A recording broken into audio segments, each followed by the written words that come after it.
morning. Well, we gathered here together in Southampton. What's the date today? It's the 27th of December 1989, and we're going to interview my dear father, Charles Davies, otherwise known as the Zwarte Kousen Pinkster Man.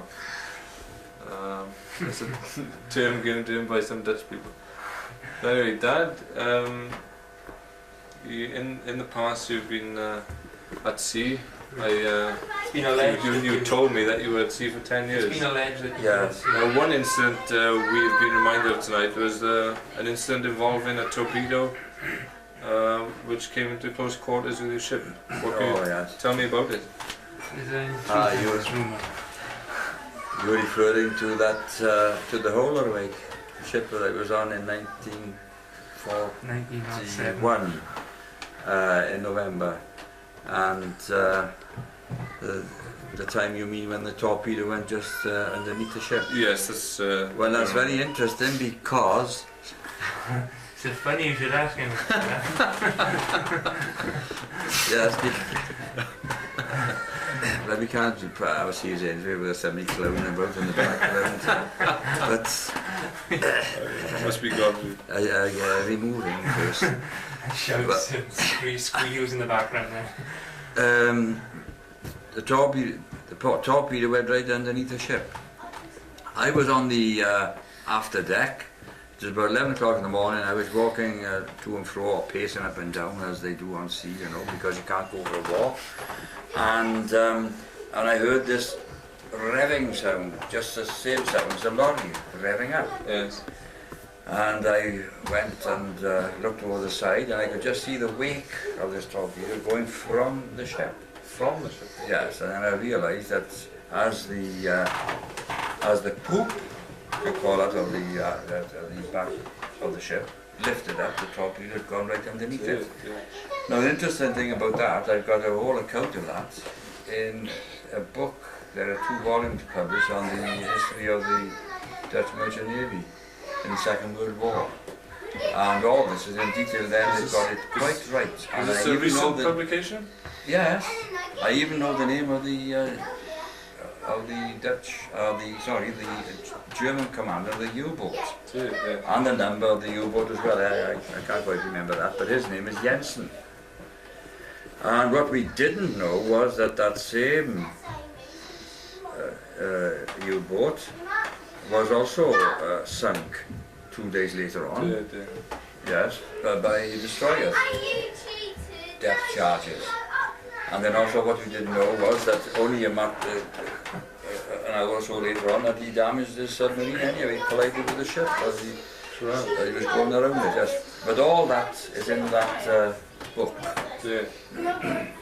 Is this a book something to do with the series that they made of your Paulus Potter ship? No, Paulus Potter is also in that same series. He's also in those books, all in detail. And all the that ship that I sailed on, they're all in that same book. Yeah. Everyone.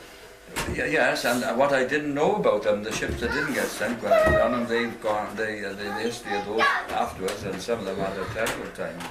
The loss of life and terrible injuries. But, of course, we were machine gunned on the ship as well. Machine gun, spraying machine gun bullets, and of course, this Jensen has got his answers for all that. Said in the darkness and the confusion, he said, I'm thinking that all the men had abandoned. But I don't know how he explains the fact that one of the boat was absolutely riddled with holes. Yes. Yeah. And of course, another one of the boys got shot. You obviously don't believe. You don't believe his version of events, obviously. You want to pursue. Well, you want to pursue. Question mark about it. You want to pursue this matter to the Court of Human Rights. Take Jensen with you, and you might make a killing on this. Is Jensen alive, or is he dead? Did he die? Well, he was alive. These books are quite modern. Only a couple of years old. But I mean, they've been interviewing all these children to get the particulars to make up this history. But you said that Jensen's U-boat had been depth charged, but obviously. Yes, but he survived that. He survived that. I don't know about the rest of the crew, but he survived that and was picked up. This destroyer that sunk the submarine, but depth charges, they must have been picked up by the... got picked up after 2.5 days. There was UJ1. You who's telling this tale now, me or you? We've diverted to another tale. And he... I breathalyzed him. there was one man, do you remember you heard this over and over? Silence, boy. There's one man, I've told you about before many times, and his name was Lane, and they called Boer Lane, and he was too mean to spend any money and saved everything, yet he went back for something valuable, and he lost his valuables and his life with it. We never saw him anymore. 2 men there who refused to be moved. They were badly wounded, having been brought up from the engine room, and they were silently, quietly sitting there, and they wouldn't be moved. Just went down with the ship. Why was that? Why did they not move? Well, I expect it's too painful. Oh, they'd been injured, had they? Oh, aye, but they down in the engine room. See, with the shells bursting through the engine room. What I didn't know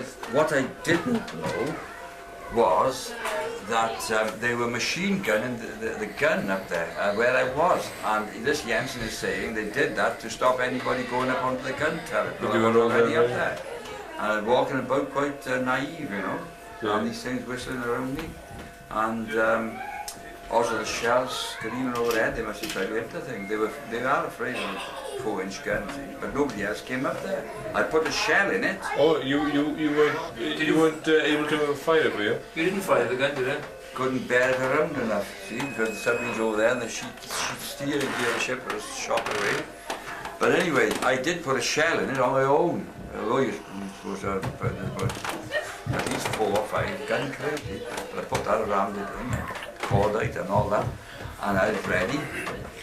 But the interesting thing is this, that the ensign's report about the ship actually going down afterwards, because there's healing right over when we abandoned. Well, then the last thing that happened, the stern came right up, and the ship, the whole of the way, slid down into the sea, and before they disappeared altogether, the gun went off. Did it? Well, the gun went off. That's because that shell that I put it out did that, and he said to his people, so it's all in that book, a farewell salute, he says.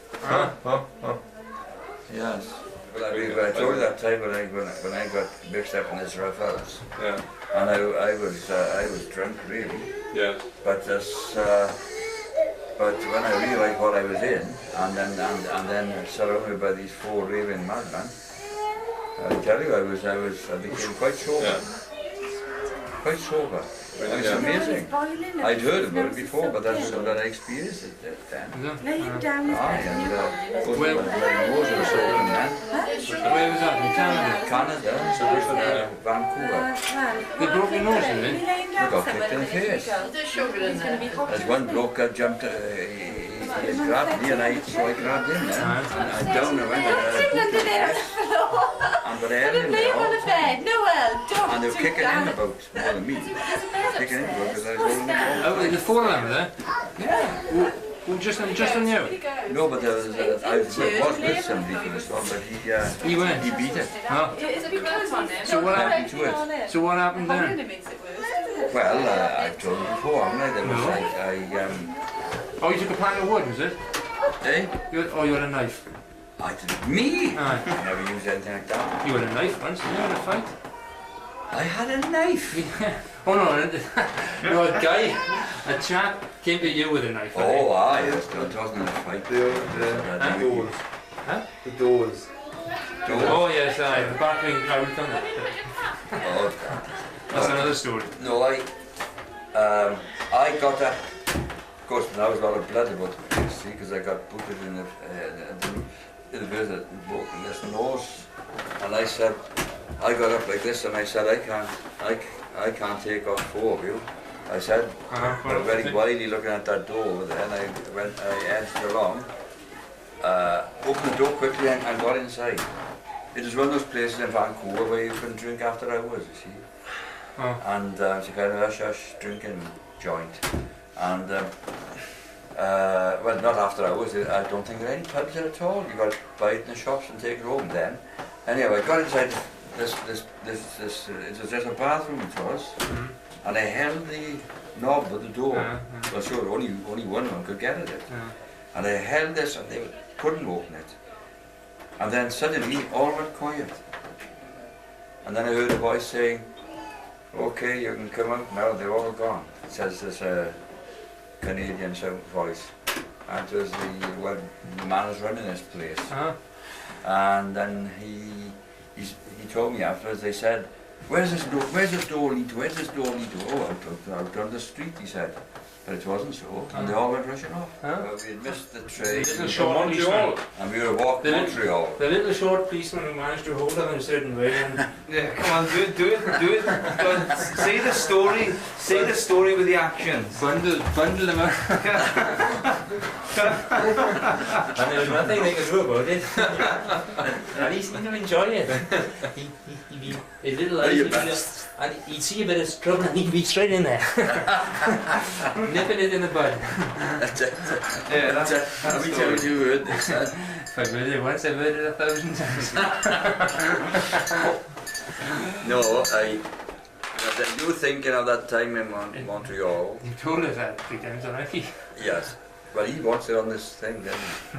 And we were walking along the road, and you heard of these people getting chucked out of those in Western style, you know, the half doors that go like this, you know. Saloon door. Out the whippers. Well, believe it or not, we were walking along the pavement, minding our own business, and suddenly you could hear a and out comes this body flying through these doors like that, and they clapped shut after him, and he just sat on the pavement looking a bit bewildered. But, and I mean, what was I thought bad about that, they throw too much violence, you might could have landed underneath the tram, because the trams were going past there as well. Oh, that's a different one to this. The policeman in. Oh, that's nothing to do with it, man. That's the Seaman's home in Halifax. They wanted there, and top of the policeman. He'd throw them out. He'd throw them out, and there'd be somebody else there to service them, wouldn't there? He'd pitch them out. And also through such doors as that, only they weren't the proper half ones. They'd go like this, but they were full ones. There'd be more of a thumpity thump, because there's more resistance. There's more resistance from the There's door. more thumping area there. But outside there's another policeman and to help him on further. They wouldn't come back in anymore once they'd been pitched out. Proper chucking out, that was. It's all gone now, see, you don't see such wonderful things today.